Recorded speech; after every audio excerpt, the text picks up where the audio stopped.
C'est la définition de la compétence donnée par Jacques Tardif qui fait foi dans le cadre du but. Une compétence est un savoir-agir complexe, prenant appui sur la mobilisation et la combinaison efficace d'une variété de ressources internes et externes à l'intérieur d'une famille de situations. Revenons rapidement sur cette définition. Un savoir-agir, c'est savoir préparer et réaliser une action efficace.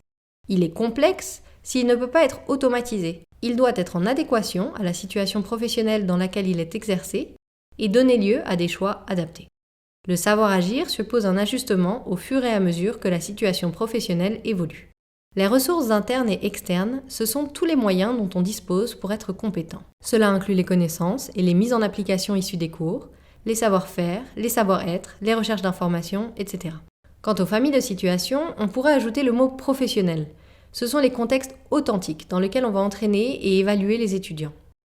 Enfin, prendre appui sur la mobilisation et la combinaison efficace d'une variété de ressources, c'est là qu'entre en jeu la complexité de la compétence.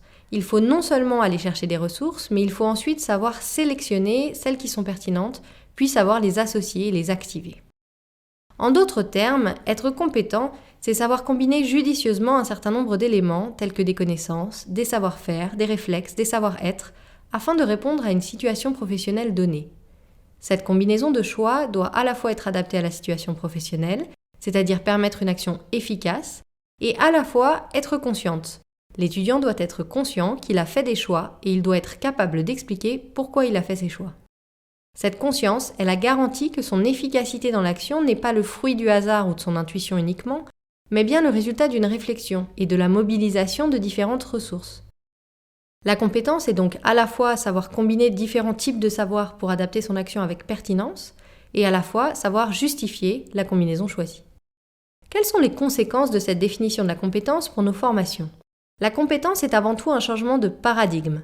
Avant, on avait des cours, on évaluait un certain nombre d'apprentissages et au bout, c'était à l'étudiant de former par lui-même un type de compétence. Avec l'approche par compétence, la compétence est la cible de la formation. L'évaluation finale de la formation ne concerne plus les apprentissages de connaissances ou d'exercices, qui seraient isolés les uns des autres. Elle concerne la combinaison par l'étudiant des apprentissages, c'est-à-dire des ressources, face à une situation professionnelle précise et concrète, et la réflexivité qu'il a sur cette combinaison. Cette évaluation de la compétence apparaissait déjà dans les DUT et d'autres formations, par exemple dans les projets de simulation, les jeux d'entreprise, les projets commandités ou les études de cas, mais de manière ponctuelle. Maintenant, l'évaluation de la compétence est placée au cœur du système d'apprentissage. C'est ça, l'approche par compétence.